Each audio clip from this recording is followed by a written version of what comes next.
Section 264. Omission to apprehend or sufferance of escape on part of public servant in cases not otherwise provided for.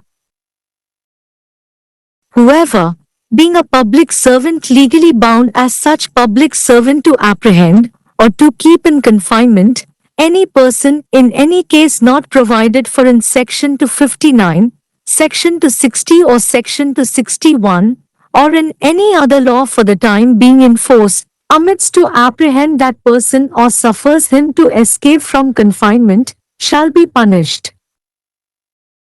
A. If he does so intentionally, with imprisonment of either description for a term which may extend to 3 years, or with fine, or with both, and B. If he does so negligently, with simple imprisonment for a term which may extend to 2 years, or with fine, or with both. பிரிவு 264. வேறு விதமாக வழங்கப்படாத சந்தர்ப்பங்களில் அரசு ஊழியரின் ஒரு பகுதியாக கைது செய்ய அல்லது தப்பிக்க துன்பம். பிரிவு 259.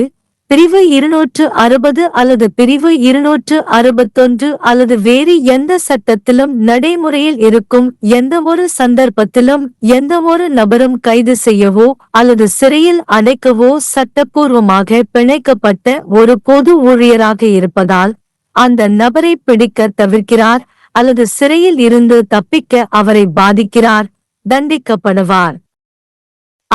அவர் வேண்டுமென்றே அவ்வாறு செய்தால் 3 ஆண்டுகள் வரை நீட்டிக்கப்படக்கூடிய ஒரு காலத்திற்கு விளக்கத்தை சிறையில் அடைத்தால் அல்லது அபராதத்துடன் அல்லது இரண்டிலும் மற்றும் அவர் அலட்சியமாகச் செய்தால் 2 ஆண்டுகள் வரை நீட்டிக்கப்படக்கூடிய ஒரு காலத்திற்கு எளிய சிறை தண்டனை அல்லது அபராதம் அல்லது இரண்டிலும்.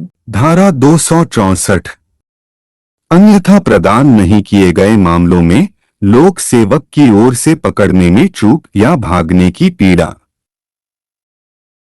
जो कोई लोक सेवक होने के नाते ऐसे लोक सेवक के रूप में धारा 259, धारा 260 या धारा 261 या तत्समय प्रवृत्त किसी अन्य विधि में उपबंधित न किए गए किसी मामले में किसी व्यक्ति को पकड़ने या परिरोध में रखने के लिए विधिक रूप से आबद्ध है, उस व्यक्ति को पकड़ने से लोप करता है या परिरोध से बचने के लिए उसे कष्ट देता है, उसे दंडित किया जाएगा।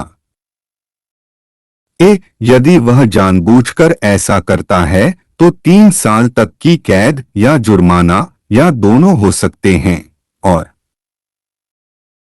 यदि वह ऐसा लापरवाही से करता है तो साधारण कारावास से जिसकी अवधि 2 वर्ष तक की हो सकेगी या जुर्माने से या दोनों से।